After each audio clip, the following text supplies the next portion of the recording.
광대 축소술은 이렇게 광대 아치 부위와 체부 부위를 절골을 통해서 이 골편이 안쪽으로 들어가느냐 또는 회전을 하느냐, 그거에 따라서 이름들을 여러 개 부르고 있는 것 같습니다. 또 입안으로 접근을 하느냐, 두피로 하느냐, 또는 구렛나루 쪽의 절개를 통하느냐에 따라서 또 이름을 바꾸고 있는 것 같고요. 다양한 방식이 있지만 접근 방법에 따른 구분은 입안, 두피, 구렛나루 이렇게 세 가지로 보이고요. 그 다음에 절골 방식에 따른 경우는 체부 절골이 있느냐, 아치 절골이 있느냐, 그거를 가지고 구분을 하고, 또는 절골 없이 이 골편을 포 뜨듯이 잘라내느냐, 그런 거에 따라서 방법을 달리하는 것 같습니다.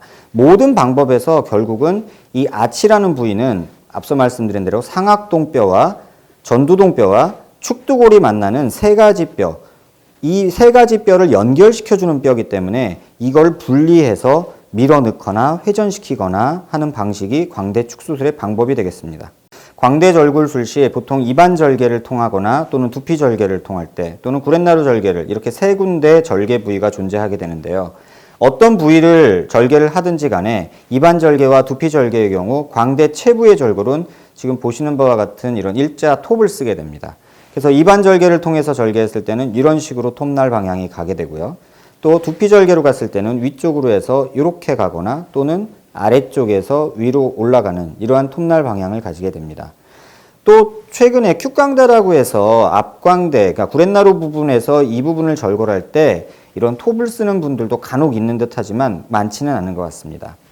그래서 이런 체부 절골할 때 톱 방향은 이렇게 되고요. 근데 사람이 의사들이 대부분 오른손잡이이기 때문에 왼손을 환자가 누워있는 채로 왼쪽을 작업할 때는 오히려 조금 더 수월한 반면에 오른쪽으로 갈 때는 이런 식으로 손목이 꺾이고 이런 불편함이 생깁니다. 그래서 익숙치 않은 선생님들이 수술하실 때는 절골면이 이 안화 쪽으로 이 톱이 방향이 이렇게 가서 안화 쪽이 함몰이 생긴다던가 눈 주위에 멍이 든다거나 또는 뭐 충혈이 된다거나 또는 복시가 온다거나 하는 부작용이 생길 수도 있습니다.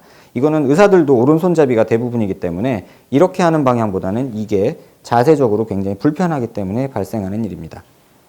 그 다음에 아치 부위를 절골할 때는 앞서 말씀드린 대로 두피에서는 이런 식으로 또는 인트라오랄 접근법이라고 해서 구강에 접근할 때는 이런 식으로 해서 앞이나 또는 뒤에서 이렇게 절골을 할 수도 있는데요.